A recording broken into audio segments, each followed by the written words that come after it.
Sejarah Kerajaan Majapahit. Kerajaan Majapahit adalah kerajaan terbesar dan paling sukses yang pernah menyatukan hampir seluruh Nusantara.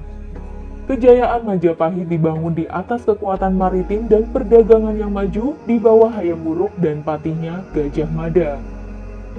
Sumpah Palapa yang dicetuskan Gajah Mada sangat terkenal dan berisi tekadnya untuk menyatukan seluruh Nusantara di bawah Majapahit. Majapahit sendiri merupakan kerajaan bercorak Hindu-Buddha terakhir di Nusantara sebelum digantikan Demak yang bercorak Islam.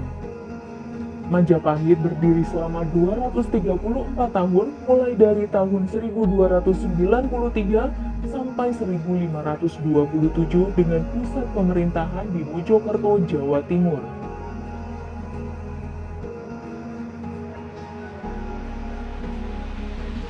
Sejarah berdirinya Majapahit diawali dengan jatuhnya kerajaan Singosari saat berada di puncak kejayaannya. Seorang bupati gelang-gelang bernama Jayakatwang berniat menyerang kerajaan Singosari. Saat itu kerajaan Singosari dipimpin oleh Raja Kertanegara. Penyerangan itu menyebabkan Kertanegara tewas. Melihat hal itu, Raden Wijaya, menantu Kertanegara, menyelamatkan diri menyeberangi Selat Madura. Ia meminta bantuan Arya Wiraraja, penguasa Sugenep, dan memanfaatkan kedatangan pasukan Mongolia untuk menyerang Jayakatwang. Jayakatwang pun berhasil dikalahkan. Raden Wijaya kemudian mendirikan kerajaan Majapahit pada tahun 1293. Raden Wijaya dinobatkan sebagai raja pertama dengan gelar Prabu Kertajasa Jayawardana. Ia memimpin selama 16 tahun sebelum akhirnya meninggal pada tahun 1309.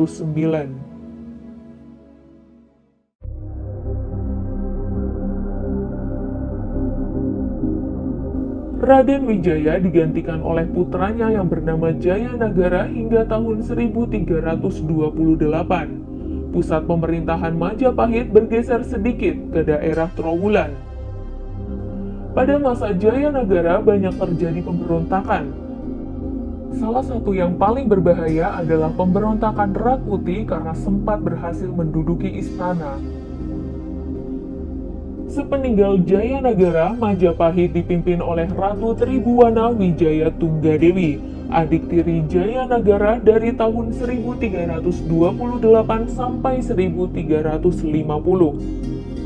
Pada masa inilah Gajah Mada dilantik menjadi Mahapatih dan mengucap Sumpah Palapa.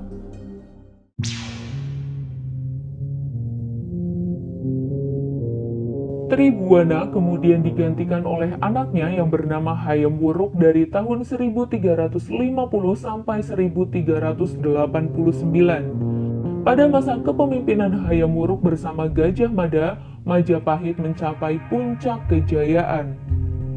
Pengaruh Majapahit juga sampai ke negeri seberang dari semenanjung Malaya, Tumasik, hingga sebagian Thailand dan Filipina.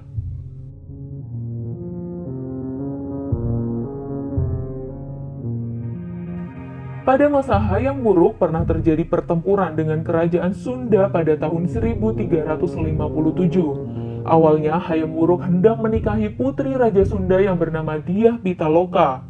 Rombongan kerajaan Sunda pun datang ke daerah Bubat untuk mengantarkan Dyah Pitaloka. Namun Gajah Mada mengambil keputusan sepihak yang menyatakan bahwa Dyah Pitaloka hanyalah berstatus upeti dari kerajaan Sunda untuk Majapahit. Mendengar hal itu, kerajaan Sunda menolak dan marah, hingga akhirnya terjadi pertempuran yang tidak seimbang dan memakan banyak korban.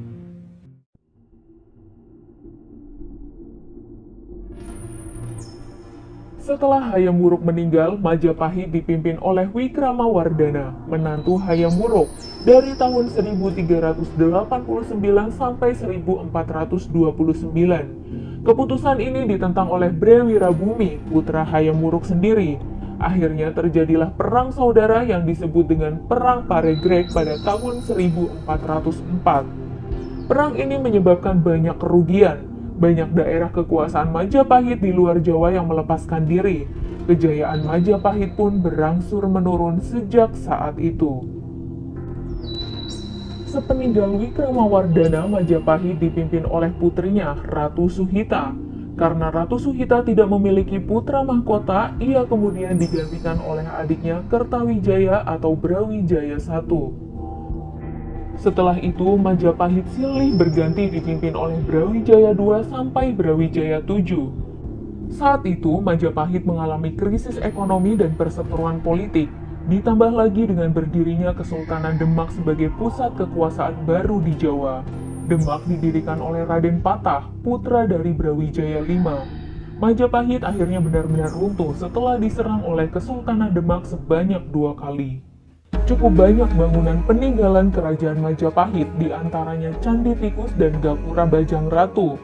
Kerajaan Majapahit juga meninggalkan prasasti seperti Prasasti Kudadu dan Prasasti Canggu. Sementara kisah masa kejayaan dan jalannya pemerintahan Majapahit tertulis dalam Kitab Negara Kertagama karya Empu Prapanca.